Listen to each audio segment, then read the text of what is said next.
Salut à toutes et à tous, j'espère que vous allez bien, que vous avez passé du coup une bonne semaine. Bon écoutez, moi ça va. Reçu. Alors, j'avais rendez-vous le 4 pour faire signer mon truc, machin et tout. J'ai réussi à aller à ma réunion d'information et tout. Et je vous avais dit que j'avais pas reçu les tests de résurgence du truc développeur web. Je ne le reçois pas hier, avant-hier. Donc, j'ai questions, épreuve de recherche, d'accord, donc compliqué quand même. Et après, j'ai, non mais, attendez, 15, recto verso, hein, pages de logique, vous voyez, de logique, hop, hop, non mais, voilà, c'est que de la logique pure. Donc aujourd'hui, ben voilà, c'était pour vous dire que je les avais reçus finalement. Bon, elle m'avait dit une dizaine de jours, c'était le 21 avril. On est le 6 mai. Elle m'avait dit la formation commence au mois de mai. Ouais, ben alors là j'ai jusqu'au 9 mai. Et vous allez voir que, imaginons, je réussis les tests, elle va me dire vous commencez le 15 mai. Là, là. Alors ça serait rigolo. Enfin rigolo, non, pas trop, mais... Donc aujourd'hui, nous allons faire Europe. Alors, ben c'est bien parce que du coup cette année, oh, je suis fatiguée moi. Cette semaine, on a fait crise ukrainienne, internationale et Europe. Vous voyez comme quoi. France TV Info.fr. J'ai appuyé sur la vidéo, ça va sortir, ça va faire du bruit. Non, quoi que j'ai pas le son. Alors, il m'a dit, on ne fait pas cette chose ici, on a une conscience. En Italie, de nombreux médecins objecteurs refusent de pratiquer des IVG. Le droit à l'interruption, France TV Info.fr. Le droit à l'interruption volontaire de grossesse est-il menacé en Italie où son accès se voit entravé jusque dans les hôpitaux? 75% des gynécologues. Ah ouais, quand même c'est beaucoup. Ah, alors, comme en France, les médecins ont le droit de refuser de pratiquer l'IVG, mais en Italie, ils représentent la majorité. Des propos qui humilient la patiente et la profession. Alors, la patiente, je ne sais pas trop, et la profession, est-ce que de ne pas vouloir, selon tes croyances, tuer déjà un enfant vivant, c'est une humiliation, c'est se sentir honteux, je ne sais pas trop, hein, de ton point de vue alors peut-être. On ne fait pas cette chose, nous sommes tous objecteurs, ici nous avons une conscience. Oui, voilà. Ben, c'est-à-dire, oui, alors, peut-être pas pour peut-être les IVG, genre handicapés, vous voyez, maladie, enfin bon, viol, vous voyez. Peut-être que si la fille, ça fait 6 fois qu'elle vient se faire avorter, parce que chaque fois elle tombe enceinte, qu'elle couche avec quelqu'un, ouais, non, à un moment donné, tu dis, attends ma chérie, ça va quoi, tu vois. Il va falloir arrêter à un moment donné, tu vois. Parce que déjà pour toi, pour ton corps, c'est pas top. Puis bon, ça va, prends la pilule, tu vois. Non, je t'explique, hein, parce que moi je suis jamais tombée enceinte, hein. À part quand j'ai arrêté la pilule, tu vois. Moi, celles qui me disent, ouais, je suis tombée enceinte, pourtant je prenais la pilule. Oui, c'est compliqué. Ouais, non, c'est compliqué. Ouais, non, c'est compliqué. C'est parce qu'elles ne veulent pas dire, je l'ai oublié. Ou j'ai fait exprès de ne pas la prendre, tu vois. Après, moi, je suis pas les autres, mais c'est pour vous dire. C'est quand même sûr à 99% la pilule. Donc bon, il y en a beaucoup qui sont tombées enceintes malgré qu'elles aient pris la pilule, tu vois, en France. Alors, micro-européen nous entraîne chez nos voisins allemands. Des grèves ont commencé sous la houlette de 2 syndicats, notamment le plus grand syndicat des cheminots, qui demande une augmentation de 12% minimum, soit 650 € par mois. Hein. Oula, hein, est un peu moins gourmand, il demande 10,5, soit 500 €. Ça veut dire qu'il touche 5000 €. Ouais, non, parce que d'un coup, je viens de capter. Je dis, attends, 10%, c'est 100 €, ça fait 5000 €. Ah ouais. Il y a beaucoup plus de discussions entre les partenaires sociaux en Allemagne qu'en France. Ah bah oui, ça c'est sûr, ils n'ont pas un Macron, un Jupiter. Ah oui. Non, ils ont un Pluton. Ils ont Olaf Scholz. Ah oui, non, bah attends. En Hongrie, l'inflation record frappe durement les plus pauvres. Ah oui, non, ben ouais, on se doute. Hein. Enfin. 25,8% février.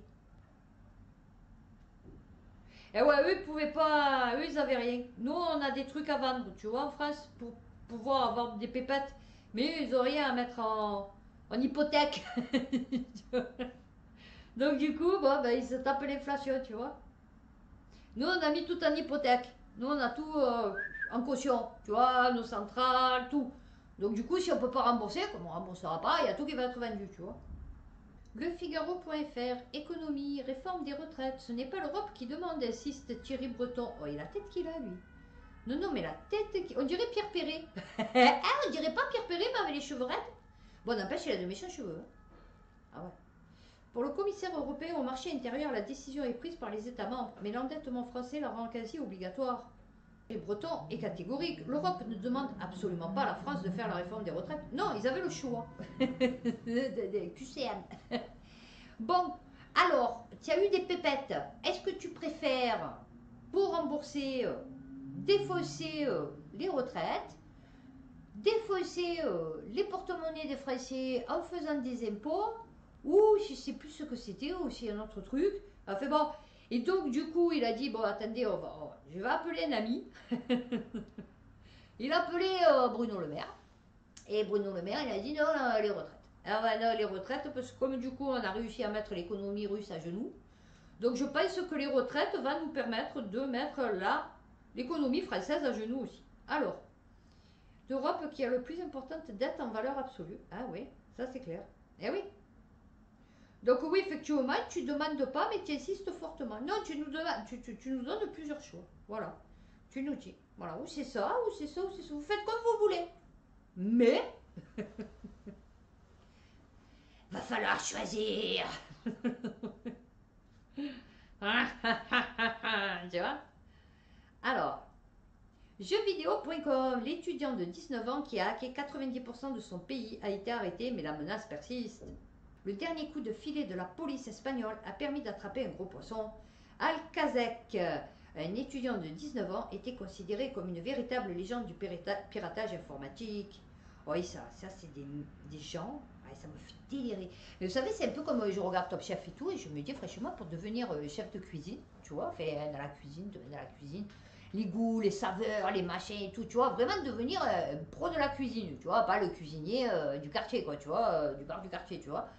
Je me dis, franchement, il faut que tu aies un don, en fait, tu vois, c'est comme les couturiers, ouais, façon de parler, mais tu vois, tu peux dessiner, tu vois, des habits, mais bah, mais imaginez, tu vois, le truc, machin et tout, là, imaginez les odeurs, et là, comme là, être capable de rentrer des codes, machin et tout, de savoir où aller et tout, franchement, il faut avoir un don, tu vois. Et ouais, ce sont des gens comme vous et moi, bientôt moi. À ma foi, si j'arrive à faire en mode développeur, ouais, je peux hacker après. José Louis Huertas, de son vrai nom, vient de se faire arrêter par la police. Eh ouais. Le jeune hacker est déjà considéré comme le plus grand cybercriminel qu'a connu l'Espagne. Il a à sa possession des données sensibles sur 90% de la population du pays. Ah ouais. Le Conseil général du pouvoir judiciaire, où sont stockés les documents relatifs à l'intégralité des procédures judiciaires espagnoles.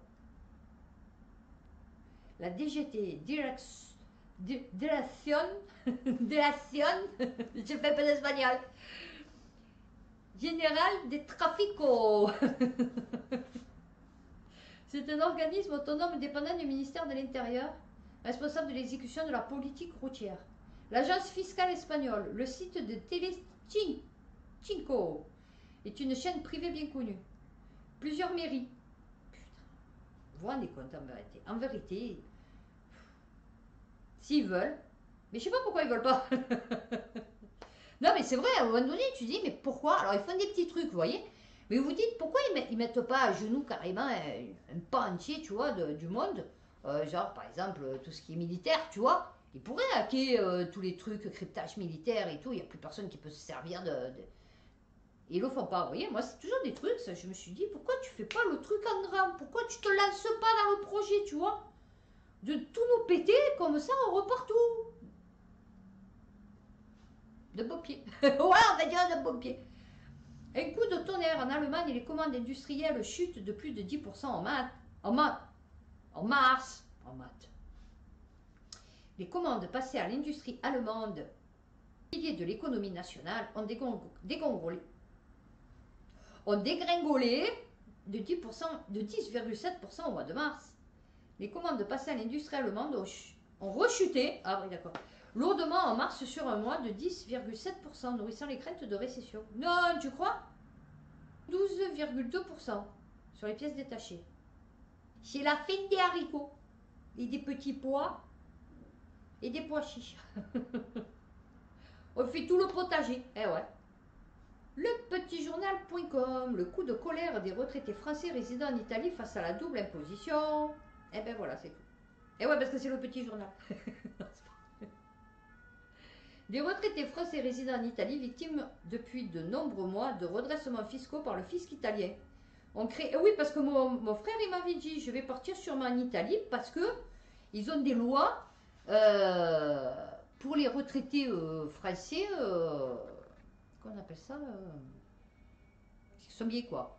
Je sais plus comment... Bon, fait, vous m'avez compris. Donc, il m'avait dit, ça serait bien que je parte là-bas, comme ça, au moins là-bas, je ne paye pas d'impôts, machin et tout. Eh bien, je crois qu'ils ont changé d'avis. Voilà. Jusqu'en 2021, les Français résidant en Italie et percevant une pension relevant d'un régime obligatoire de sécurité sociale étaient imposables en France. Depuis 2021, des résidents italiens percevant des pensions françaises versées dans le cadre de régimes obligatoires se sont vus réclamer par le fisc italien d'impôts sur leur retraite française en sus de leur imposition française, le tout assorti. Ok. Voilà, d'accord. Lorsqu'elles sont versées à titre d'un emploi antérieur privé, font l'objet d'une imposition partagée et non exclusive. Eh ouais, vous en niquez.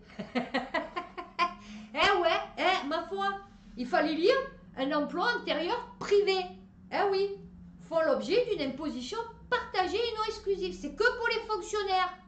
Eh oui, ces pauvres fonctionnaires qui manifestent en ce moment pour la retraite. Des millions de Français. Peu cher. Eh ouais.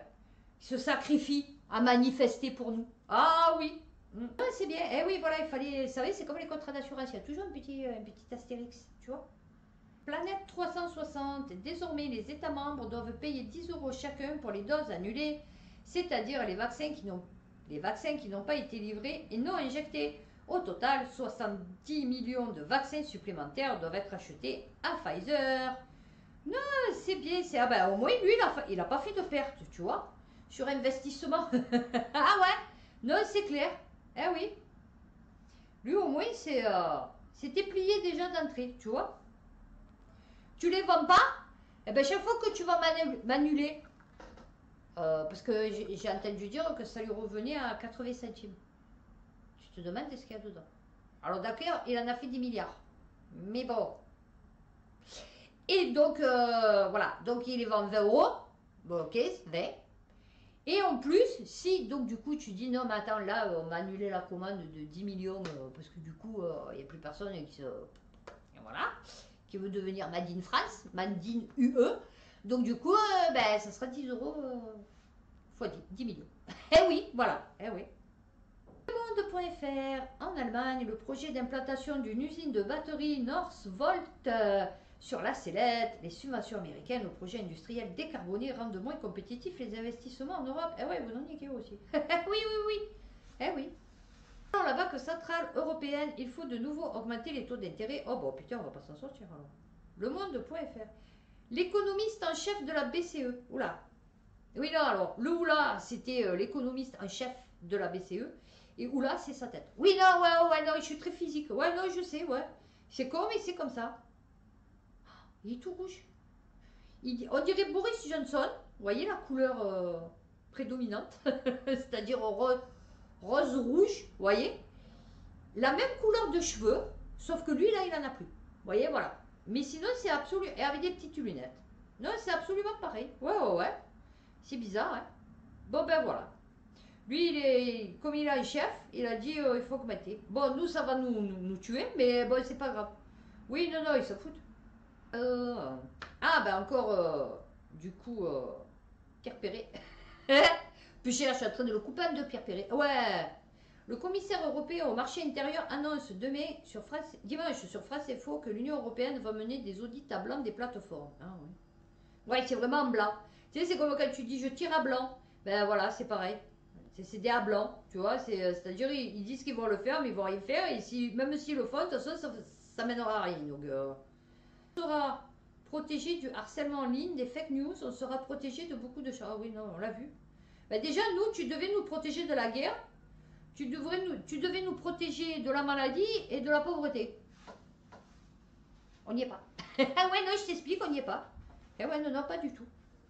En Géorgie, plusieurs milliers de manifestants défilent contre la loi sur les agents étrangers. Lemonde.fr. Le texte critiqué prévoit que les organisations financées à plus de 20% de l'étranger soient obligées de s'enregistrer en tant qu'agents de l'étranger. Eh ouais, puisqu'ils sont étrangers. Eh ouais, non, c'est pas parce que nous, on a un grand cœur et qu'on accueille tout le monde et qu'on les considère tous comme des frères que c'est partout pareil, tu vois. Ah, des pro-Union Européenne, d'accord. Non à la loi russe. Ah, d'accord, ok. Eh ouais. Eh ouais, parce qu'eux, ils veulent le protéger. Eux, ils veulent mettre des murs, par contre, tu vois. Mais là, ils veulent pas. Ils ont dit non, nous, on veut pas de murs. Eh ouais, non.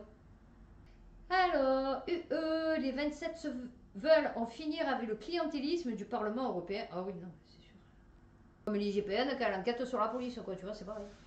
Agacé par les proliférations des postes de fonctionnaires au Parlement, souvent attribués par copinage, le Conseil des ministres européen a menacé de serrer la vis budgétaire. Oui, bah ça, c'est encore des annonces. Oui, ils ont annoncé, c'est ça. Fait savoir sans ménagement que la fête était terminée et qu'à l'avenir, il allait devoir serrer la ceinture. À qui? Chaque année, le secrétaire général du Parlement, qui exerce le vrai pouvoir au sein de l'Assemblée, exige que le Conseil des ministres, l'organe où siègent les États qui tiennent les cordons de la bourse, augmente le nombre des eurocrates travaillant à Bruxelles. Ah oui, tu me doutes, ah oui, parce qu'ils ont de plus en plus de gens à placer. Création de plus de 250 postes, vous vous rendez compte? Alors qu'en 2022, c'était 52. Ah. C'est nous qu'on paye. 8000 personnes, fonctionnaires et contractuels, travaillent pour elle. L'administration parlementaire. Non, pas Big Ed. Mais fait, ouais, c'est pareil. Vous vous rendez compte? 8000 personnes. Le Monde, Charles Michel, un président du Conseil européen au voyage coûteux et polluant. Non, mais non, c'est bio, c'est des jettes bio. En poêle de tomate. Oui, non, parce qu'on avait le poêle de bambou, le poêle de fromage, tu vois. Et là, les jettes, c'est en poêle de tomate. Eh oui. Non, non, c'est très bio. Le président du Conseil européen s'est transformé en véritable globe-trotteur. Ah bah oui, rien à foutre. Ouais, toi, il te supprime ta voiture. Ah oui, parce qu'elle pollue trop en ville, tu vois. Qu'est-ce que vous voulez dire? Qu'est-ce que vous voulez dire? Qu'est-ce que tu dis? Alors, nucléaire. Il y en a, ils devraient changer leur pot d'échappement. La France essuie un nouveau revers à Bruxelles. Oh, allez, joue au tennis. Ah ouais, non, parce qu'avec tous les revers qu'on se prend, au moment donné, alors que le plan Net Zero Industry Act de la Commission européenne se précise, la filière de l'énergie nucléaire en demeure exclue. Eh ouais. Ouais, on est obligé de faire comme l'Allemagne veut. Eh ouais. Ne votera finalement pas le texte. Eh oui. De l'interdiction des moteurs thermiques. Voilà. Parce que du coup, vous ne savez pas de quoi je parle. Un compromis a été trouvé in extremis qui avantage les constructeurs automobiles d'outre-Rhin, BMW, Daimler, Volkswagen. Eh oui. Opposés à une interdiction totale dès 2035. Les véhicules équipés d'un moteur à combustion pourront être immatriculés après 2035 s'ils utilisent exclusivement des carburants neutres en termes d'émissions de CO2. A précisé le ministre allemand. Comment tu fais? Comment tu fais? France s'est inclinée face à ces délais, alors que les constructeurs nationaux n'étaient à l'époque pas prêts. Eh oui. Ouais, moi j'ai oui. Moi, qui? Volontaire. Moi. Oh, Macron, la France. Tu veux détruire ton industrie automobile? Oui, moi, oui, je suis d'accord. Oui, moi je veux faire la voiture électrique. Oui. Bon, ben ça va, ben écoutez, on va l'acter. Donc, du coup, lui, c'est clair. Et pour toutes les décisions aussi, tu es OK? Oui, je suis OK. Oui, moi, je suis d'accord. Oui, moi. Vive l'Allemagne. Ah oui, non, vive l'Allemagne. Oui. Ah, moi, l'Allemagne, Big Head. Oh là là, elle me fait trop penser à Gégite. Ah ouais, une dizaine d'années un peu plus jeune. Ah oui. Ça, n'empêche, elle devait lui ressembler, je suis sûre et certaine. Mediapart, avec l'extension du marché carbone, le spectre des gilets jaunes hante le Parlement européen. Une large majorité d'eurodéputés a accepté mardi d'étendre le mécanisme du marché carbone au transport routier et au chauffage des bâtiments d'ici à 5 ans. Et ouais. C'est un texte clé du pacte vert européen voulu par la Commission. Ah oui, non, c'est pas voulu par nous. Eh oui, non, ça c'est clair. Ah oui, non, parce que sinon on l'aurait pas vu. Hein. Eh ouais, ils se caguent dessus. Eh ouais. Mais ils vont le faire quand même. Ouais, ouais, ouais, parce qu'ils savent que une majorité de la population va se mettre contre les gens qui rouspètent justement sur ça, tu vois. Syndrome de Stockholm. Se met du côté de tes bourreaux. Tu vois, oui, voilà. Y a-t-il 2 fois plus de retraités pauvres en Allemagne qu'en France? Et là, ils vont vous dire, c'est pas ça. France TV Info.fr, vrai ou fake? Alors, selon Manuel Bompard, député LFI, alors, qu'en est-il? Ok. Alors, l'âge légal de départ, il est fixé à 65 ans. Ok. Passera progressivement à 67 ans. Ok. À la fin de la décennie. Ok. Alors, que disent les chiffres d'Eurostat? Alors, c'est-à-dire des personnes qui touchent moins de 60% du revenu médian de leur pays. Selon cette étude, c'est le cas de 19,4% des personnes âgées de 65 ans et plus. En Allemagne, soit 3,3 millions de personnes. Ils sont 10,9 Français. Eh ouais, voilà. Tu vois? Non, mais ça va. Donc, il y a bien 2 fois plus de retraités pauvres en Allemagne qu'en France. Ah, bon chiant, alors, Bompard, il s'était pas trompé. Bompard, c'est pas le... C'est pas Carlo? Ouais, c'est Carlo. Ah ouais, c'est Carlo. Suppression des voitures techniques. Des voitures thermiques en 2035. Pourquoi la France fait profil bas? L'Allemagne est en pointe contre l'électrification totale des voitures neuves en 2035. La France est en retrait. Ah ouais, non, non. Non, non. Tu sais, c'est comme quand tu te colles, tu sais, contre le mur, dans les jeux. Tu sais, que tu deviens visible. Tu as vu? Et les gens, ils passent et on ne te voit pas, tu vois. Et après, hop, dans... Ah putain, comment il s'appelle, le renard avec la serpe, là, que j'ai joué. C'est un voleur. Je me rappelle plus. Bon fait. Ben, lui, il se mettait en mode furtif et on le voyait plus, tu vois. Ben voilà. Alors, le gouvernement tricolore n'avait même pas honoré sa promesse de soutenir les hybrides rechargeables l'an dernier. Ah ouais, non, ça, je te dis. C'est parce qu'il était à la réunion et puis d'un coup, on lui a dit, ouais, voiture électrique, machine et tout. Et... Moi, tu vois, d'un coup, ça tic dans le cerveau, tu vois. Il a vu qu'il y avait personne qui répondait, donc il a dit moi. Après, pareil, nucléaire. Oui, qui c'est qui veut détruire ces centrales nucléaires? Il n'y a personne. Je vais être le premier. Moi. Tu vois, voilà, c'est pareil. 20 minutes. La moitié des miels importés dans l'Union européenne seraient en fait frelatés. Non, mais ça va, ils ont le CE aussi. Ils ont le pubio. Ah oui, ils ont le pubio. Le saviez-vous, l'Union européenne importe environ 40% de sa consommation de miel. Sauf que la moitié de ces miels importés sont suspectés d'être frelatés. Oui, mais ils viennent d'où? Chine et Turquie. C'est chinois, c'est pas possible. Ah ouais, eux, ils font du riz avec du plastique. Je vous jure, j'ai tapé Chine, riz, plastique, je sais pas quoi. Et ils ont fait du riz en plastique. Non, non, ils vendaient ça comme du riz. Ben, le lait aussi, je crois. Ouais, c'est ça. Qui était frelaté aussi. Ah ouais, non, ils frelatent tout. Ah ouais. 14 sur 15. Des miels de Turquie. Oh putain, merde, je prenais un miel de Turquie, moi. C'est vrai, en plus, il était pas cher. Hein? Oh, je disais, il était super bon, il était doux. Tu vois, je disais, putain, franchement, il est pas. Tu vois, le miel, tu vois, tu vois. Eh ben, lui, non. Eh ben, ouais, parce que peut-être c'était pas du miel, en fait. Ah. Des miels ukrainiens, mexicains et brésiliens sont également épinglés. Ah, ben, il y en avait une, là. Elle m'a dit, c'était une Ukrainienne qu'ils avaient embauchée en CDI, du coup, parce qu'ils avaient touché des pépettes, par au fond. Et elle a dit, elle avait des ruches. Alors, je sais pas où c'était ces ruches, parce que du coup, il y avait la guerre en Ukraine, mais fait bon. Et donc, elle m'a ramené du miel, elle aussi. En vérité, ils veulent me tuer. Ils veulent décimer ma famille. Non, c'est bien. Non, mais c'est bien, écoutez. La qualité. Hein? Et sécurité alimentaire aussi. Ah oui, non, parce qu'on avait la sécurité sanitaire, sécurité alimentaire, sécurité... on avait plein de sécurité, ouais.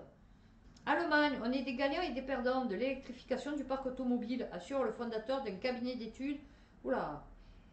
Sur l'industrie et les services automobiles. Alors, le revirement allemand sur la fin des moteurs thermiques. Eh ouais, ouais, on va le faire. Ouais, on va le faire. Ouais, mais vous êtes sûr que vous allez le faire? Oui, ça c'est Macron. Ouais, on va le faire. Non, non, parce que moi j'ai été le premier à le faire. Mais vous le faites ou pas? Ah oui, nous on va le faire. 2035. Alors, non, elle le fera pas. Non, mais tu es fada toi. Tu es malade. Tu veux combien ou quoi? Oui, il dit, vous violez toi. On va pas se tirer le balle dans notre seul doigt de pied en fait, tu vois. Non, parce que du coup, s'ils ont pas ça, ils ont plus rien. Hein. Automobile européenne. Alors, pardon, excusez-moi. Alors, ça, c'est le résumé des. Les échos. L'automobile européenne menace de délocaliser ses gigafactories aux États-Unis. Ah, d'accord. Alors, Volkswagen. Ah, ben oui, ben du coup, voilà pourquoi ils ont décidé de ne pas faire suppression du thermique en 2035. Et oui, parce que si Volkswagen, voilà, la Dreamlander et je sais pas quoi là, et machin, il s'en va aux États-Unis, ouais, du coup, en Allemagne, il n'y aura plus trop grand-chose. Ah ouais, non. Et je connais pas de trucs spécifiques de l'Allemagne, à part les voitures, tu vois. Demandeur d'asile, une externalisation des procédures hors d'Europe fait son chemin au sein de l'UE. Ah oui, non, ils externalisent tout. C'est-à-dire ils sont payés à plus rien foutre. Non, c'est bien. Non, ouais, parce que du coup, ils vont déléguer là aussi, tu vois. Avec une augmentation de 50% des demandes d'asile. Oui, c'est énorme. Enfin, bon, après, ça dépend. Ah, près d'1 million déposés l'an dernier. Ah oui, non, oui, effectivement. Alors, elle est en train de devenir le sujet du moment, affirme une source au fait des négociations sur les questions migratoires. Aucune discussion sur le sujet n'est cependant engagée au niveau technique. Oui, c'est-à-dire, ils parlent. Voilà, ils en sont toujours au blabla. Bon alors, on fait quoi? Ben ouais, il faudrait quand même un peu limiter, tu vois. Ouais, d'accord, mais du coup, on fait comment? Ben je sais pas, il faudrait voir peut-être par rapport à la Grèce, qu'est-ce qu'elle en pense? Oh bah la Grèce, elle est débordée, mon chéri, alors donc il faudrait voir avec l'Italie, tu vois plutôt. Ouais, mais Mélanie, ça y est, elle en peut plus, elle a dit c'est bon, rentrez tous, donc on fait quoi? Ben je sais pas, bon, et si on faisait une réunion l'année prochaine pour voir un peu aux années, tu vois le projet? Non mais voilà. On va finir avec celui-là, à Bruxelles. La guerre du nucléaire entre l'Allemagne et la France fait rage. Le Monde.fr. La question de l'atome et plus particulièrement de son utilisation pour produire de l'hydrogène bas carbone est au cœur d'un affrontement franco-allemand qui se déploie avec une intensité rare au sein des institutions européennes. Alors, au moins 5 projets législatifs communautaires en cours d'examen en font déjà les frais peinant à avancer. Sur les énergies renouvelables, le paquet gazier, les carburants aériens et maritimes, la banque de l'hydrogène. Ouais, tout quoi. Toutes les énergies quoi en fait.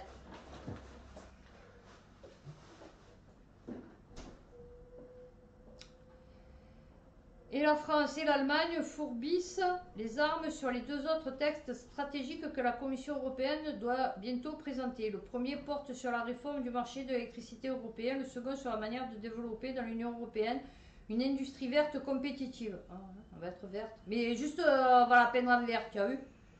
Voilà. Non, mais... Fait voilà, quoi. Donc, j'ai fini pour Europe. Donc, bah, écoutez, j'espère que cette vidéo vous aura plu. C'est la même phrase. N'hésitez pas à liker et à vous abonner. Merci encore pour ceux qui le feront. Et d'ici là, prenez soin de vous, faites attention à vous et puis à bientôt pour une prochaine vidéo.